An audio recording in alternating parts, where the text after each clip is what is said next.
Shikues nderuar, dal po televizioni u përshëndes, ju ftoj të ndiqni edicionin informativ të lajmeve. Ka nisur procesi rehabilitues i kompleksit të agonatëve në qytetin e Gjirokastrës, pozicionuar në pjesën frontale të zonës së mbrojtur në Gjirokastër në pazarin karakteristik. Qeveria shqiptare përmes DRTK-s ka çelur një muaj më parë fondin për rehabilitimin aparencial të kësaj banese trikashe, e cila konsiderohet edhe si ikona orientuese e pjesës muzeale të qytetit.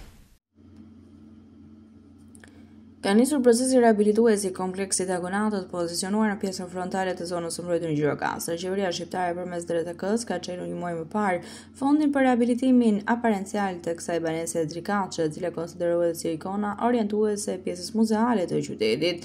Sipas inxhinierit të DRTK-s, Gjirokastër dhe Sopolo, punimet kanë për synim të rehabilitojnë pjesën më të dukshme aparenciale të këtij kompleksi, çatin dhe parmakët në pjesët vertikale të saj. Këtë do të ndryshon natyralisht pjesën e dukshme të këtij kompleksi, që është pjesë e kategorisë së parë mbrojtur nga shteti.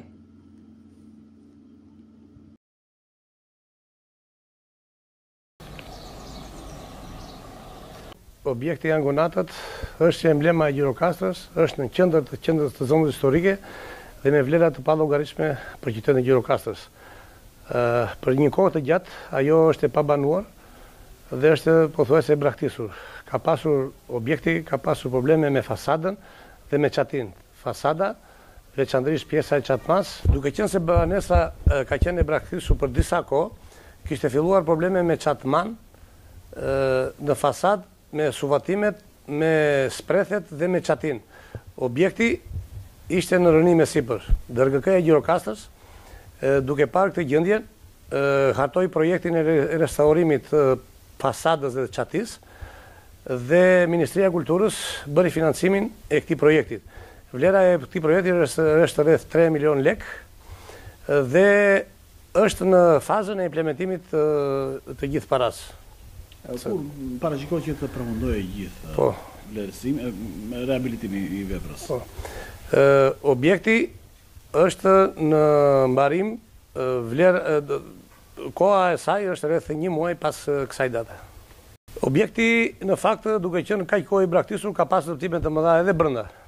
Por ne nuk kemi ndërhyrë në këtë projekt, për kjo ishte një projekt emergjent, i cili erdhi thjesht për të shpëtuar objektin nga rënimi më teshëm i jashtëm. Kurse projekti i restaurimit të përgjithshëm, që vërtet ka një vlerë të konsiderueshme, nuk është bërë dhe në momentet e ardhshme, duke bashkëpunuar dhe me pronarët e rinj që do dalin, do mundohemi që të bëjmë projektin e restaurimit të plotë të kësaj banese.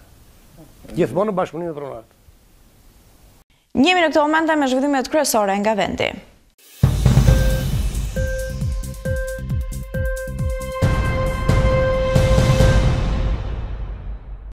Komisioneri shtetëror i zgjedhjeve ka miratuar përmbajtjen e fletës së votimit për zgjedhjet në kuvend të datës 11 maj 2025. Miratimi i përmbajtjes së fletës së votimit për 12 qarqet e vendit u bë pas përfundimit të procesit regjistrimit të listave shumë emërore dhe përcaktimit të renditjes së subjekteve zgjedhore dhe kandidatëve në fletën e votimit. Miratimi i përmbajtjes së kësaj të fundit për zgjedhjet për kuvend të datës 11 maj 2025 u krye në transparencë të plotë edhe në konsultim të ngushtë me përfaqësuesit e partive politike në KQZ. Gjithashtu, komisioneri vendosi caktimin e 100 qendrave të votimit në ndërtesa private për qarkun Shkodër, Dibër, Berat dhe Fier, pasi ambientet e propozuara nga kryetarët e njësive të vetëqeverisjes vendore plotësojnë kriteret e përcaktuara në dispozitat ligjore dhe aktet e KQZ-s në fuqi.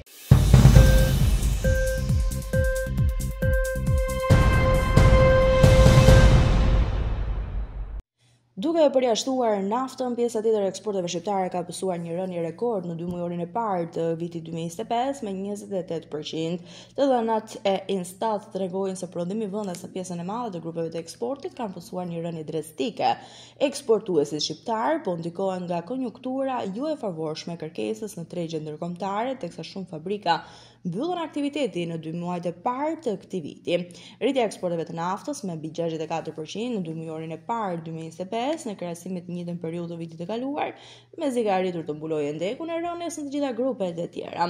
Instat ka lajmëruar se në shkurt 2025 eksportet e madrave arritën vlerën 34 miliard lek, duke u rritur me 4.3%. Importet e madrave arritën vlerën 68 miliard lek, duke ulur me 8.6% në krahasim me një vit më parë në krahasim me janarin e 2025-s.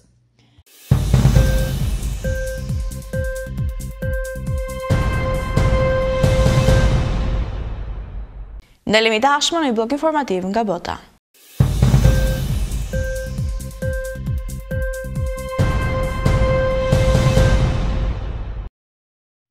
Presidenti i Ukrainës Volodymyr Zelensky ka mbërritur në Helsinki për një vizitë zyrtare, ku do të zhvillojë bisedime me presidentin finlandez Alexander Stubb. Bisedimet do të fokusohen në mbështetjen ushtarake dhe politike për Ukrainën, përpjekjet për përfundimin e luftës me Rusinë dhe bashkëpunimin në sektorin e mbrojtjes. Gjithashtu, Zelensky do të takohet me kryeministrin Peter Orpo dhe kryetarin e parlamentit Jussi Halla-aho.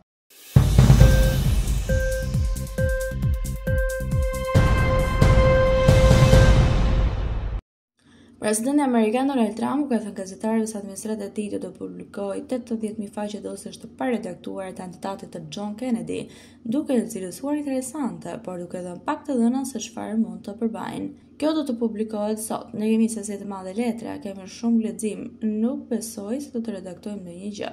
Thash vetëm mos redaktoni, ju mund të vazhdoni vetëm në këtë format, por ne do të publikojmë dosjet e JFK-s, shtoi presidenti amerikan. Trump foli për publikimin e dosjeve të JFK-s përgjatë fushatës dhe mandatit të tij të parë në detyrë, por mira mbetën të vulosur. Më pas ai nënshkroi një urdhër ekzekutiv në janar për deklasifikimin e dosjeve të mbetura. Ai tha se do të publikoheshin në pasditën e sotme. E pyetur nëse e kishte shqyrtuar dokumentin apo do të jepte një përmbledhje ekzekutive, Trump tha: "Kam dëgjuar për ta, do të jetë interesante."